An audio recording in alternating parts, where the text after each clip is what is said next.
औज़ुबिल्लाहिमिनश्शैतानिर्रजीम बिस्मिल्लाहिर्रहमानिर्रहीम। मैं हूं आपका तबीब हकीम लियाकत अली खिची और आप देख रहे हैं हमारा यूट्यूब चैनल हर्बल वर्ल्ड। और आज हम जो टॉपिक लेकर आए हैं उसका उन्वान है जी दिमागी सोजिश से ऑक्सीजन की कमी और इसका घरेलू इलाज, यानी आसाबी तहरीक की सोजिश से ऑक्सीजन की कमी कैसे वाक़ई होती है, इसकी अलामात और इसके असबाब क्या हैं और मुआलिज हजरात कैसे इसका इलाज कर सकते हैं, किन असूलों को बरोएकार लाते हुए वो दिमागी सोजिश से पैदा होने वाली ऑक्सीजन की कमी को दूर कर सकते हैं और अवामुन्नास कैसे घर पर इस कमी को दूर कर सकते हैं, कैसे जो है इसकी कमी से बच सकते हैं। तो दोस्तों, अपने टॉपिक की तरफ बढ़ने से पहले आपसे गुजारिश है कि अगर आपने हमारा ये चैनल सब्सक्राइब नहीं किया तो जल्दी से इसे सब्सक्राइब कर दें और साथ लगे घंटी के बटन को भी दबा दें ताकि तिब सेहत के मौजू पर हर नई आने वाली वीडियो आपको सबसे पहले मिल सके। तो दोस्तों, सबसे पहले हम ये पढ़ लेते हैं कि दिमागी सोजिश से ऑक्सीजन की कमी पैदा कैसे होती है। दोस्तों, तिब ये कहती है कि मर्ज जो है वो जिस्म में 3 तरह से पैदा होता है। ठीक है जी, कैसे?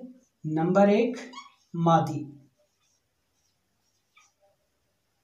मादी तौर पर मर्ज किस तरह पैदा होता है कि हम वो ग़िज़ा ज़्यादा इस्तेमाल करें। यानी अब हम चूँकि दिमागी सोजिश से पढ़ रहे हैं कि ऑक्सीजन की कमी कैसे होती है, तो दिमाग की जो खुराक है वो है खिलते बलगम।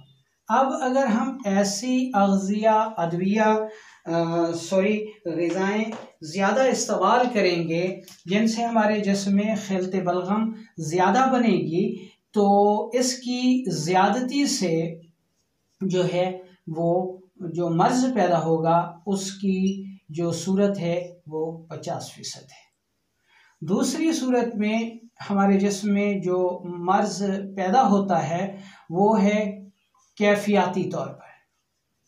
कैफियत में गर्मी आती है, सर्दी आती है, खुश्की आती है और तरी आती है। इसको हम कैफियत कहते हैं।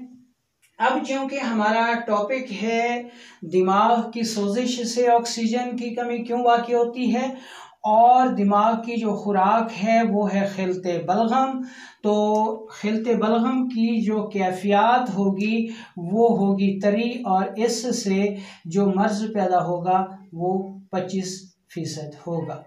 अब इसको देख लेते हैं नंबर 3 पर, मादी, कैफियती और नफ्सियाती। यानी नफ्सियाती रवैयों से भी जो है वो मर्ज पैदा होता है। नफ्सियाती रवैयों में डर है, खौफ है, लज्जत है, मुसरत है, गम है और गुस्सा है। तो इससे भी मर्ज 25 तौर पर पैदा होता है।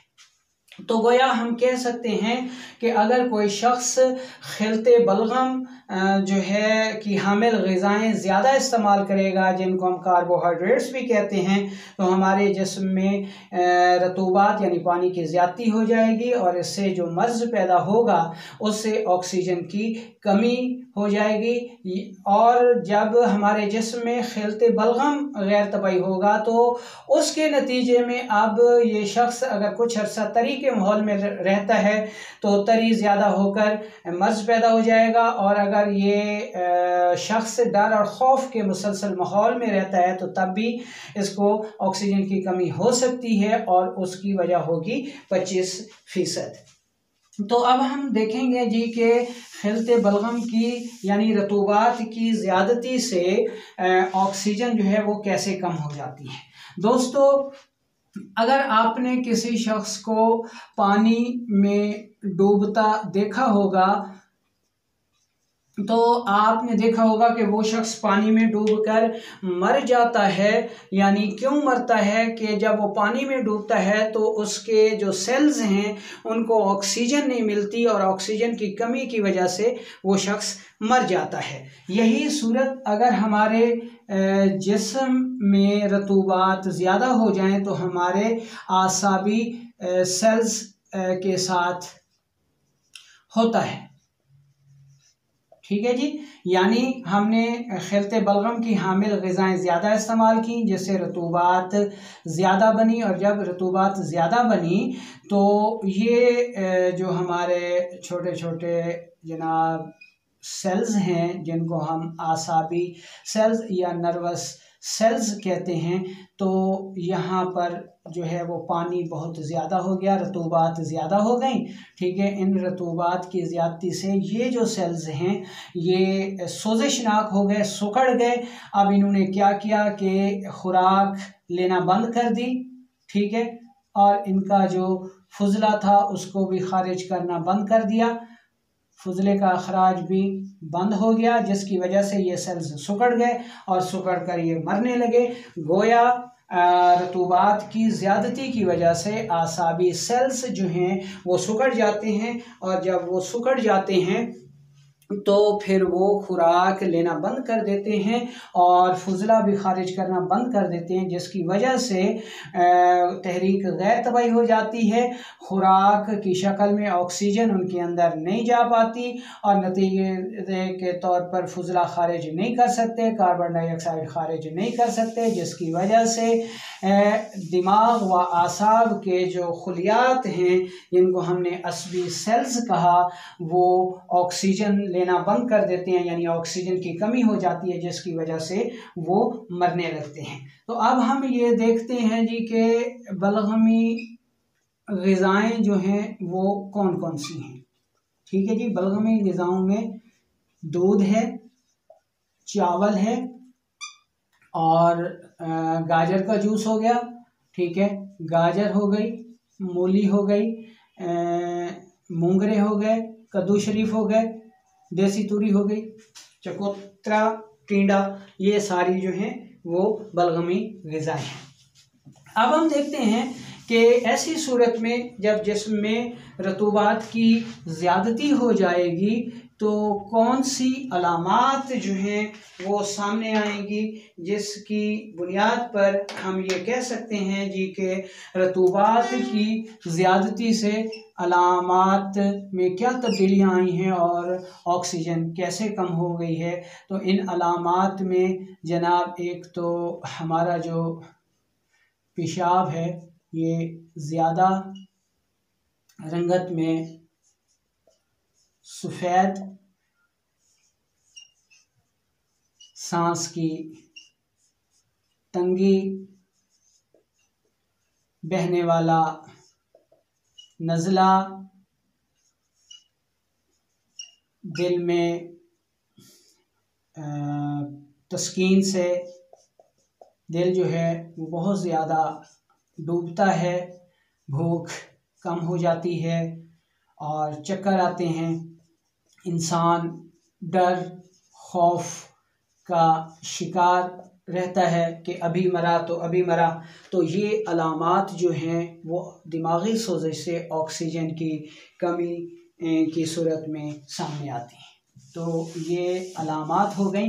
अब हम देखते हैं ये कि इसका असूल इलाज क्या होगा। असूल इलाज में सबसे पहले अतिबा हज़रात के लिए असूल इलाज पेश किया जा रहा है। अगर तो तहरीक आसाबी गुदी है और खिलते बलगम जिसमें रुकी हुई है तो आप आसाबी उज़लाती दवा दें। असाबी उज़लाती दवा दो काम करती है। असाबी गुदी तहरीक में रुकी हुई इजाफी बलगम को खारिज कर देती है और दूसरी तौर पर उज़लात में ताकत लाती है, जिसकी वजह से उज़लात में तहरीक आते ही उज़लात ताकत में आ जाते हैं और असाबी गुदी जो सोजिश होती है वो दूर होना शुरू हो जाती है। ये अतिबा कराम के लिए असूल इलाज है। नुस्खाजात जो है वो आप फार्माकोपिया से देख कर शिद्दत मर्ज़ के मुताबिक तजवीज़ कर सकते हैं। अब हम इलाज अवामुन्नास के लिए बता रहे हैं कि आपने क्या करना है। आपने अलामात को देखना है। अगर इन अलामात में है तो आपने बलगमी ग़िज़ाएँ छोड़ देनी हैं और ग़िज़ा कौन सी इस्तेमाल करनी है, ठीक है। आपने प्रोटीन इस्तेमाल करनी है, ठीक है। सौदावी उज़लाती ग़िज़ाएँ इस्तेमाल करनी है। इनमें क्या चीज़ है जी? मछली है, बड़ा गोश्त है, भुने चने हैं, सेब है, अंगूर है, बैंगन है, आलू है, मटर है, दाल चना है। तो ये चीज़ें आपने बतौर खुराक के इस्तेमाल करनी हैं, ठीक है जी।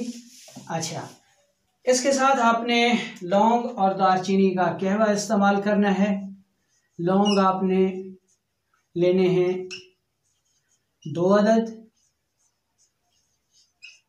दालचीनी आपने लेनी है 1 ग्राम और मुनक्का आपने लेना है 20 अदद और पानी आपने लेना है 1 कप। इतना उबालें कि पानी 3 हिस्से रह जाए, तो पुन छान कर सुबह दोपहर शाम पी लें। इसके अलावा अगर सांस की तंगी हो रही हो तो आपने दर्ज झैल मुरक्कब को इस्तेमाल करना है, ठीक है जी। यानी इसको आपने भाप लेनी है।